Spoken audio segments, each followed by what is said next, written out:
오늘 본문은 이스라엘의 지도자 기드온과 그를 따르는 자들이 이제 미디안 사람들과 전쟁하기 위해서 진을 치는 것으로 오늘 본문이 시작을 하고 있습니다. 이스라엘은 하롯셈 곁에 진을 쳤습니다. 자, 이스라엘 백성들의 이 군사의 숫자는 3만 2천 명이었습니다. 우리 3절에 보면 3만 2천 명이고, 그러나 이들의 숫자에 비해서 적군인 미디안은 13만 5천 명이 되어졌습니다. 그런데 하나님은 오늘 이 본문에서 기드온에게 아주 충격적인 말씀을 하셨습니다. 이 기드온을 따르는 백성이 너무 많다는 것입니다. 여러분, 우리가 일반적으로 전쟁에서 한 사람의 군사가 아쉬운데 지금 기드온은 13만 5천 명이고 이스라엘은 이 3만 2천입니다. 그런데 이스라엘 백성들의 군사 숫자가 많다고 말씀을 합니다. 그러면서 하나님은 미디안 사람을 넘겨주지 않겠다고 이스라엘에게 이 승리하지 않도록 하겠다고 그렇게 말씀을 하고 있습니다. 그 이유는 바로 이스라엘의 교만을 염려해서 하나님께서는 이스라엘 백성들의 숫자가 많다고 그렇게 말씀을 했습니다. 이 많은 군사의 숫자 때문에 그들이 승리했을 때 자기 힘으로 승리한 줄로 그렇게 생각해서 스스로 자랑할 것에 염려해서 하나님은 이스라엘 백성들의 숫자가 많다고 그렇게 말씀했습니다. 2절에 보니까 여호와께서 기드온에게 이르시되 나를 따르는 백성이 너무 많은즉 내가 그들의 손에 미디안 사람을 넘겨주지 아니하리니 이는 이스라엘이 나를 거슬러 스스로 자랑하기를 내 손이 나를 구원하였다 할까 함이니라. 자, 여러분, 이 말씀을 통해서 볼 때에 전쟁의 승리는 군사의 숫자에 달려있지 않다라는 것을 볼 수가 있습니다. 미디안 군사에 비하면 이스라엘의 군사는 적은 숫자입니다. 그런데도 하나님은 기드온의 군사의 숫자가 많다고 말씀하시는 것을 볼 때 이 전쟁은 이 군사의 숫자에 달려있지 않은 것을 보게 됩니다. 그러므로 우리는 많은 숫자를 의지해서도 안 되고 이걸 또 우리가 좋아해서도 안 된다는 것입니다. 여러분, 많은 것은 좋지만은 항상 위험의 요소가 있다는 것을 우리가 기억해야 합니다. 그래서 고린도후서 12장 7절에 바울은 이렇게 말씀하고 있습니다. 여러 계시를 받은 것이 지극히 크므로 너무 자만하지 않게 하시려고 내 육체에 가시 곧 사탄의 사자를 주셨으니 이는 나를 쳐서 자만하지 않게 하려 하심이라 말씀하고 있습니다. 바울은 여러 계시를 받았습니다. 다른 말로 하면 많은 은혜를 받았죠. 많은 은혜를 받는 것은 정말 중요하지만 동시에 위험성이 여러분 자만하게 되고 교만하게 됩니다. 그래서 하나님은 바울에게 육체의 가시를 주어서 절대 자만하지 못하도록 교만하지 못하도록 만드셨다라는 것입니다. 여러분, 많은 그 위험성이 바로 교만입니다. 그리고 또 많은 것에 여러분 위험적인 요소가 질의 문제입니다. 많은 것은 좋지만 많아지면 질이 떨어질 가능성이 있다라는 것입니다. 제가 이 음식을 잘하는 어떤 가게 그 사장님과 대화를 하는데 이분이 정말 음식을 잘하는데 음식을 잘하니까 소문이 나는 거예요. 사람들이 몰려오니까 너무 좋은데 한편으로 질이 떨어진다는. 왜? 여러분, 그 음식을 만드는 시간과 그 인력은 한계가 있는데 자꾸 사람들이 많이 오다 보면 여러분 그 전에 정말 그 질과 그 질을 높였던 것들이 점점 떨어지는 거예요. 이건 할 수 없는 거예요. 그래서 그분은 이제 이 위험을 알고 또 방송에서 와서 뭐 촬영을 하기 그거 다 거절하고 그리고 시간을 딱 정해서 음식을 팔기로 했다는 거예요. 왜? 질 때문에. 그것 때문에 결국은 많은 사람들이 찾아오게 되지 않았습니까? 질 때문에 찾아온 것이죠. 교회도 숫자가 많아질 때 조심해야 될 것은 바로 믿음의 질인 것입니다. 하나님은 많이 모인 기도원 용사 중에 신앙의 질이 떨어진 자들을 하나님은 알았습니다. 그래서 누구든지 두려워 떠는 자는 돌아가라 말씀을 하십니다. 돌아간 자가 22,000명이 됩니다. 여러분, 정말 항상 여러분 많은 숫자에 비해서 정말 믿음의 질이 좋은 사람은 소수이다는 거예요. 이게 통계로 말씀하고 있는 거예요. 많은 사람들 가운데 22,000명이 두려움 가운데서 이제 두려움을 가져서 돌아갑니다. 많은 숫자도 중요하지만 믿음의 질은 더 중요합니다. 그래서 하나님은 우리의 믿음의 질에 관심이 있다는 것입니다. 외적인 것보다 내면에 관심을 가지신다는 것입니다. 내면의 중요성을 아시기 때문입니다. 그래서 사무엘상 16장 7절에 여호와께서 사무엘에게 이르시되 그의 용모와 키를 보지 말라. 내가 이미 그를 버렸노라. 내가 보는 것은 사람과 같이 아니하니 사람은 외모를 보거니와 나 여호와는 중심을 보느니라 하시더라 말씀하고 있습니다. 참 하나님은 중심을 보신다는 것입니다. 이거 마음이죠. 내면이죠. 이 믿음의 질을 하나님께서 귀하게 보신다는 것입니다. 왜 여러분 신앙의 질이 중요한가 하면 신앙의 질이 떨어지면 문제가 생기기 때문에 그렇습니다. 결국 공동체에 문제가 생깁니다. 이 싸움에도 믿음의 질이 떨어지면 싸움에서 영적 전투에서 승리할 수 없기 때문에 믿음의 질은 너무 중요하다는 것입니다. 여러분, 여기 이 두려움을 가지게 되면 전쟁에 큰 해를 끼친다는 것입니다. 다른 사람들에게도 낙심하게 한다라는 것입니다. 자, 우리 신명기 20장 8절 여러분 우리 액정을 보면서 같이 한번 읽어보겠습니다. 신명기 20장 8절 시작.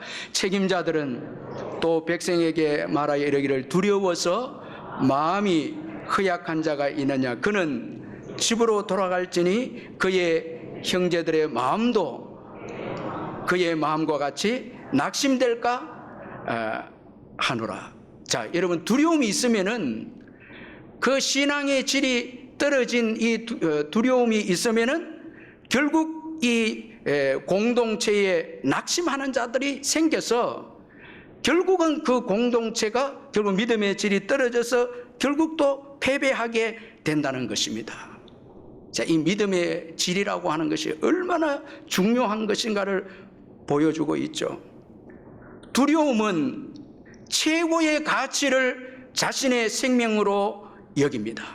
여러분, 우리가 왜 두려움을 가지는가 하면 여러분 죽을까봐, 목숨이 죽을까봐 두려워하죠. 최고 궁극적인 그 이유는 죽음 때문입니다. 목숨이죠. 최고의 가치를, 두려움을 가진다는 사람은 최고의 가치를 자신의 생명에게 둡니다. 그런데 바울은 더 높은 가치를 가지고 있었죠. 사도행전 20장 24절에 내가 달려갈 길과 주 예수께 받은 사명 곧 하나님의 은혜의 복음을 증언하는 일을 마치려 하면은 나의 생명조차 조금도 귀한 것으로 여기지 아니하노라. 바울은 자신의 생명보다 더 귀한 가치가 복음을 전하는 사명이었음을 말씀하고 있습니다. 이 가치가 있었기에 바울은 여러분 선교를 위해서 헌신하게 되고 교회가 확장이 되어집니다. 여러분, 우리가 자꾸 무엇을 먹을까 입을까 걱정하고 목숨이 두렵고 건강이 두려워서 자꾸 여러분 그걸 최고의 가치로 두면 절대 믿음의 역사와 믿음의 확장과 여러분 신앙의 유산은 물려줄 수가 없습니다. 자꾸 우리 목숨에 움츠리면 신앙은 절대 성장의 역사가 없습니다. 복음은 절대 전파가 안 됩니다.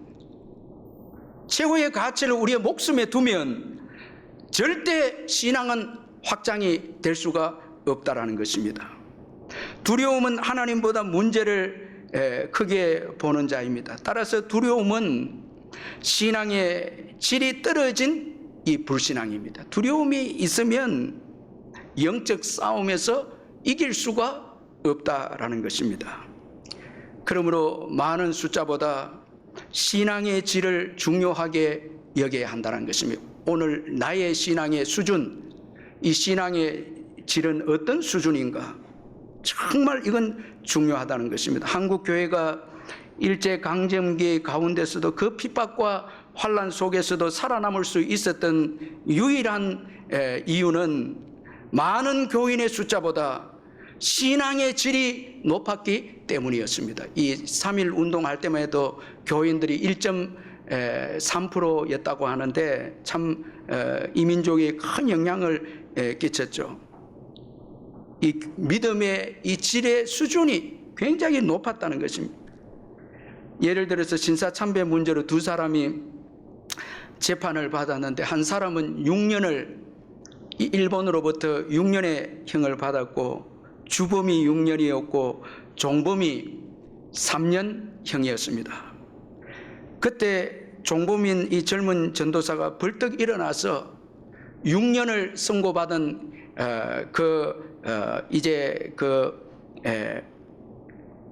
이 주범이죠. 이 신사참배 주범이 6년을 받았는데 이 종범 3년을 받은 전도사가 일어나면서 그 6년을 받은 사람에게 말하기를 큰절을 하면서 그 앞에 큰절을 하면서 형님 참 부럽다고, 너무 부럽습니다. 천국에 가면 큰 상을 받을 것을 생각하니 너무 부럽습니다. 정말 우리가 지금 신앙생활을 한다면은 환난과 핍박을 받으면 다 여러분 손해고, 우리가 감옥에 예수 때문에 감옥에 가게 된다면 안 가는 게 정말 은혜고 축복으로 생각하는데, 일제시대 때 우리의 선배들의 신앙은 주님을 위해서 핍박당하고 고난받는 것을 최고의 가치로 여긴 신앙의 수준을 가졌다라는 것입니다. 하나님은 이처럼 이렇게 많은 것의 질에 여러분 이 하락에 대한 염려를 아셨기 때문에 하나님은 많은 숫자 가운데 시험하셔서 두려워하는 자들을 다 걸러내셨다라는 것입니다. 그런데 여러분, 이제 돌아간 자들이 22,000명이고 10,000명이 남았는데 계속해서 하나님은 많다고 하십니다. 여러분, 10,000명 대 13만 5천 명, 참 이거는 여러분 세상적인 군사적인 이 군사학적으로 보면 이거는 상대도 안 되는데 하나님은 여전히 10,000명이 많다고 하십니다. 하나님은 여전히 숫자보다 믿음을 보십니다. 하나님은 절대 우리를 적당하게 대충 우리의 믿음을 보시지 않는다는 것입니다. 우리는 교회 오기만 하면 여러분 대충 우리는 교인으로 여기지만 하나님은 철저하게 적당하게 대충 믿음의 여러분 사람들을 선별하지 않는다. 철저하게 선별하신다는 것입니다. 우리는 이 주님의 마음을 가져야 합니다. 그래서 교회는 많은 숫자보다 한 영혼에 대해서 성실하게 말씀으로 양육하는 것이 중요한 것입니다. 아멘. 철저하게 말씀으로 한 사람 한 사람이 말씀으로 양육되지 않으면 여러분 정말 하나님이 쓰시는 귀한 믿음의 용사가 될 수가 없다라는 것입니다. 여러분, 교회는 많은 숫자가 교회를 유지하는 것이 아니라 믿음의 사람이 교회를 유지함을 잊지 말아야 합니다. 그래서 숫자가 많은 것도 중요하지만 더 중요한 것은 믿음의 수준과 질이라는 것입니다. 그래서 하나님이 이제 남은 군사들은 물가로 보내면서 시험을 하시겠다고 말씀을 합니다. 자, 여러분 우리 4절을 한번 같이 읽어보겠습니다. 4절 시작. 여호와께서 또 기드온에게 이르시되 백성이 아직도 많으니 그들을 인도하여 물가로 내려가라. 거기서 내가 너를 위하여 그들을 시험하리라. 내가 누구를 가리켜 내게 이르기를 이 사람과 함께 가리라 하면 그는 너와 함께 갈 것이요 내가 누구를 여러분 성경 안 읽은 성경책 안 가져오셨죠? 이제 성경책 가져다녀야 됩니다. 자, 그는 너와 함께 갈 것이요 내가 누구를 가리켜 내게 이르기를 이 사람은 너와 함께 가지 말 것이라 하면 그는 가지 말 것이라 하신지라. 자, 시험을 하는데 아주 특이한 시험이라 물가로 가라고 말씀하시고 물가로 내려가서 개의 개가 핥는 것처럼 그 혀로 물을 핥는 자를 따로 세우고, 그리고 무릎을 꿇고 먹는 자들도 따로 세울 것을 말씀을 합니다. 그리고는 물을 핥아서 이 개가 물을 핥듯이 물을 핥아 먹는 300명을 따로 세우라고 그렇게 말씀합니다. 이 300명을 통해서 이스라엘을 구원하시고 미디안을 기드온에게 넘기시겠다고 말씀을 합니다. 나머지 9,700명은 집으로 돌아갈 것을 말씀하고 있습니다. 자, 이 시험은 아주 중요한 의미가 있는 시험입니다. 먼저 혀로 물을 핥아 먹는 자들은 구인으로서 잠시도 방심하지 않고 적을 관망하며 전투 준비의 태세를 유지하는 자들입니다. 경계심을 가진 자들입니다. 이 영적 전투에 마귀와 깨어서 항상 마귀를 의식하고 깨어서 있는 자들을 의미합니다.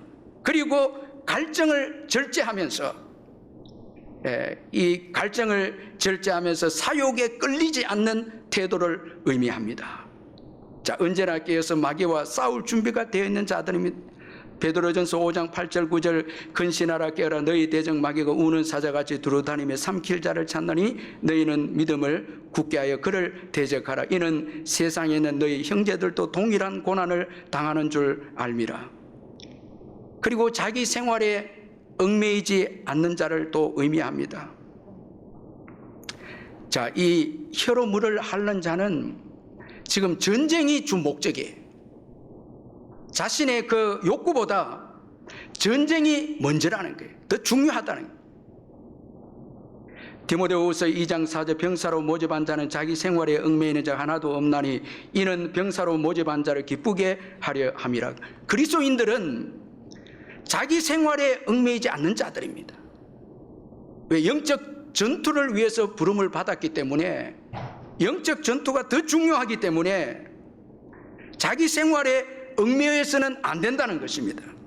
그러나 무릎을 꿇고 먹는 자들은 잠시나마 전투 태세의 위치를 떠나는 자들이고 자신의 일신의 요구를 먼저 생각하는 자들이었습니다. 자, 이 갈증을 먼저 생각하는 자들이었습니다. 자, 이런 자들은 마태복음 25장에 나오는 미련한 5 처녀와 같다고 할 수 있습니다. 신랑을 맞이하는 준비를 해야 되는데 기름을 준비하지 않았습니다. 자, 이 미련한 5 처녀는 그의 마음에 신랑이 있지 아니했다니. 오늘 저와 여러분에게 재림의 예수님이 우리 마음속에 없다면, 주님을 사모하는 마음이 우리 마음속에 없다면, 여러분 우리 문제만 두고 고민하다가 우리는 여러분 영적 전투에 탈락할 수도 있다라는 것이죠. 예수님은 말세에 우리에게서 우리 마음을 빼앗는 몇 가지를 조심할 것을 말씀했는데, 누가복음 21장 34절에 너희는 스스로 조심하라. 그렇지 않으면 방탕함과 술 취함과 생활의 염려로 마음이 둔하여지고 뜻밖의 그날이 덕과 같이 너희에게 임하리라. 우리가 이 말세 때 정말 조심해야 될 3가지가 방탕함과 술 취함과 생활의 염려입니다. 마음을 둔하게 하면, 이건 영적으로 둔하게 한다는, 깨어있지 못하게 한다는 것입니다. 여러분, 기도와 말씀을 멀리해도 조금 더 고민이 없고 예수님에 대한 사모함이 식어지는 것에 대해서도 조금의 관심도 없고, 범죄했을 때 고통도 없고, 예배가 무너져도 아픔이 없고, 직장에서 여러분 가정에서 빛과 소금의 사명을 감당해야 되는 책임감의 부담도 없다면, 여러분 우리는 무릎을 꿇고 물을 먹는 자와 같을 수 있다라니. 하나님은 300명을 선택해서 이제 이 300명을 통해서 기대한 미디안 군사들과 싸우게해서 승리하게 하셨습니다. 여러분, 영적 전투에서의 승리는 너무 중요합니다. 먼저는 평화입니다. 승리해야 평화가 주어집니다.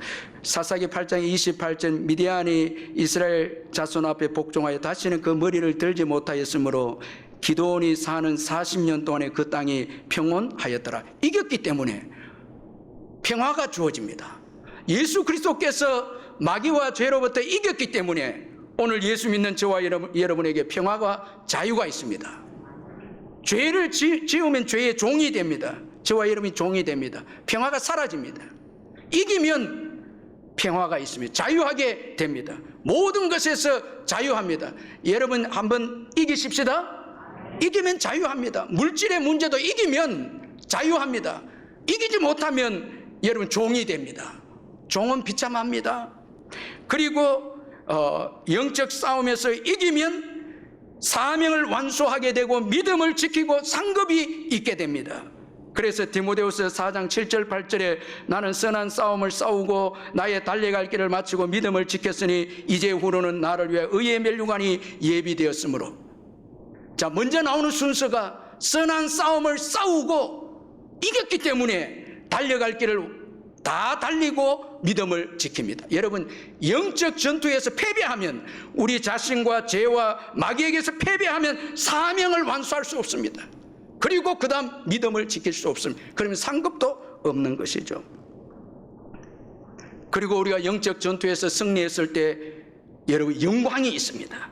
요한계시록 3장 21절에 이기는 그에게는 내가 내 보좌와 함께 앉게 하여 주기를, 내가 이기고 아버지 보좌와 함께 앉은 것과 같이 하리라. 우리 예수님이 이기셨기 때문에 하나님 보좌 우편에 앉으셨는데요, 우리도 이기면 보좌에 앉게 되어져서 다스리는 인생이 되고 정복하는 축복의 인생이 되는 것입니다. 여러분, 다윗이 골리앗을 이겼기에 그의 이름이 온 세상에 여러분 알려지게 됩니다. 온 세상이 그를 두려워합니다. 온 세상을 정복합니다. 오늘 저와 여러분이 믿음으로 살아서 승리하게 되면 여러분 영광을 누리게 되는 것입니다. 귀한 교회로 쓰임받게 되는 것입니다.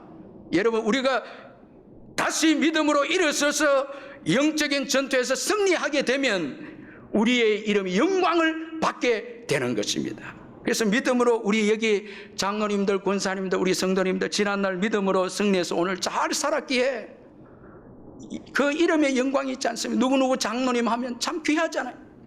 누구누구 권사님 귀하고요. 또 가족들이 복을 받았고요. 죄에 대해서 패배하면은 부끄러운 이름을 얻게 되지만은 죄를 우리가 싸워서 이기면, 영적 전투에서 승리하면 영광스러운 이름을 얻게 된다라는 것입니다. 모든 사람이 부러워하고 참 존귀하게 여기는 축복의 인생이 된다는 것입니다. 영적 전투에서 여러분 예수님 의지하고 승리하십시다. 다시 믿음으로 승리하십시다. 믿음으로 승리하십시다. 하나님은 기드온 300용사를 통해 전쟁에서 승리하게 하셨습니다. 승리는 하나님께 있습니다. 많은 숫자에 달려있지 않습니다. 하나님은 믿음의 사람 소수를 통해서 승리하게 하십니다. 여러분, 특별히 8월달 이 광복의 달을 맞이해서 우리가 버릴 것은 버리고 회개할 것은 회개하고 정말 깨어 있어야 하고요, 우리의 무엇보다도 믿음의 이 수준, 믿음의 코로나 기간 동안 예배가 거의 다 무너졌어요. 보니까 오후 예배고 수요 예배고 거의 많은 사람들이 안 나옵니다. 새벽 예배는 만할 것도 없고요. 제가 이런 말을 하면 여러분 왜 예배가 중요하냐고 여러분들이 말할 겁니다. 형식적 예배가 뭐 중요하냐? 신앙의 유산입니다. 우리 선배들의 신앙의 유산입니다. 우리 한국교회가 복을 받는 선배들이 물려준 신앙의 유산들입니다. 예배의 생명을 걸었습니다. 예배의 생명을 걸었습니다. 먼저 하나님 나라와 의를 구했습니다. 우리의 사업과 우리의 문제를 먼저 구하지 않았습니다. 먼저 하나님 나라와 의를 먼저 구했어요. 우리가 먹고 마시고 사는 문제를 먼저 구하지 않았어요. 우리의 선배들은 생명을 걸고 하나님의 영광을 위해서 십자가의 은혜로 구원받은 그 은혜에 감격해서 그 신앙을 지키기 위해서, 그 신앙을 물려주기 위해서 생명을 주님께 드렸습니다. 우리는 우리의 안일함 때문에, 우리의 건강 때문에, 우리의 먹고 마시고 사는 것 때문에 예배가 무너지고 이렇게 하면 미래는 없습니다. 믿음의 수준을 낮추면 여러분 개인적으로 불행합니다. 여러분 내가 뭐 예배 참석 안 하고 기도 생활 안 하고 주님 사모하는 믿음 없으면 여러분 개인이 불행해집니다. 그러나 믿음의 수준을 높이면 높일수록 여러분 교회도 살고 민족도 살고 자손들도 복을 받습니다. 일제 강점기 시기에 그 여러분 핍박과 고통 가운데서도 생명을 걸면서 고난받는 것을 기뻐하고 주를 위해서 십자가 지는 것을 기뻐하는 신앙이 있었기에 저와 여러분이 오늘 복을 받고 있는 것이죠.